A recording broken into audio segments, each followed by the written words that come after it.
All right, let's get right into it. Today, we're going to tackle a question that comes up a lot in spiritual circles, and it's a pretty controversial one. Is Tantra a form of demonic worship? We're going to unpack one practitioner's really unique perspective to understand why this ancient practice gets so misunderstood. So this is the big question, right?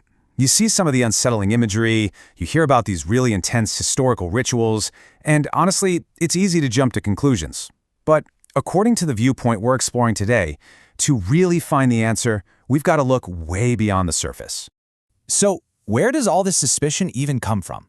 Why do some people look at Tantra and their first thought is satanic? Let's dig into the reasons behind that whole perception.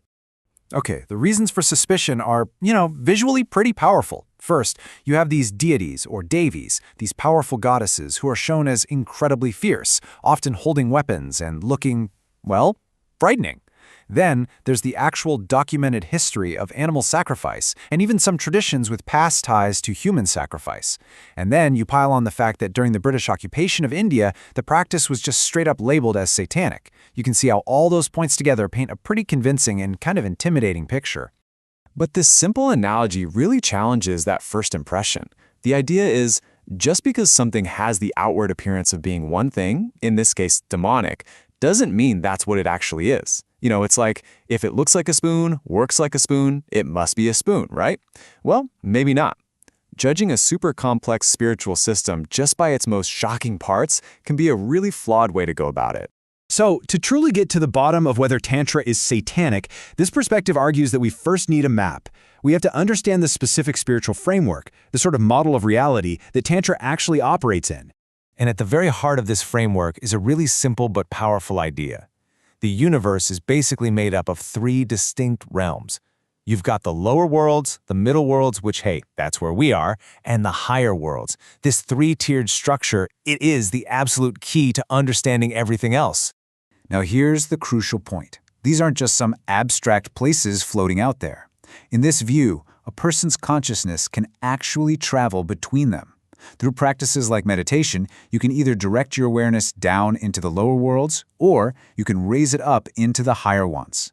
So this brings us to the key distinction, right? If your consciousness can go up or down, what actually defines these different places? What is it that makes one demonic and the other divine? Well, the distinction is pretty stark. The lower worlds, these are identified as the satanic realms. They're home to beings like demons and what are called asuras. Think of them as power-hungry, anti-god type figures. You access these realms through energy centers or chakras that are located below the root. On the other hand, you have the higher worlds. These are the heavenly realms. They're home to the divine beings, the devas and devas, basically gods and goddesses.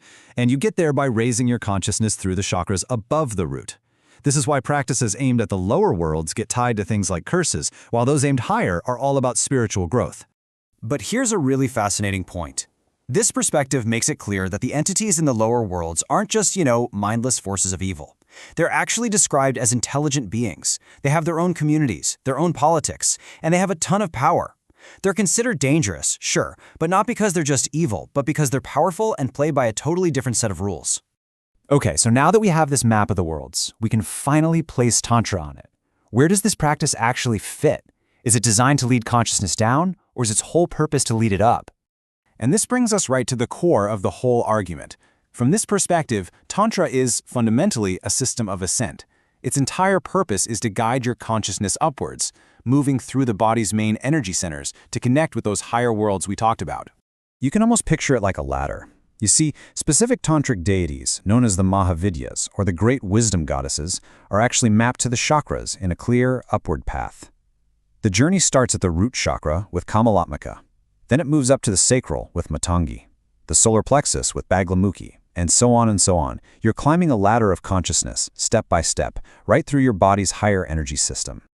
And get this, the climb doesn't just stop with the physical body. The path continues even further, ascending into what are described as transcendental levels of consciousness, which are associated with the ultimate deities, like Mahakali.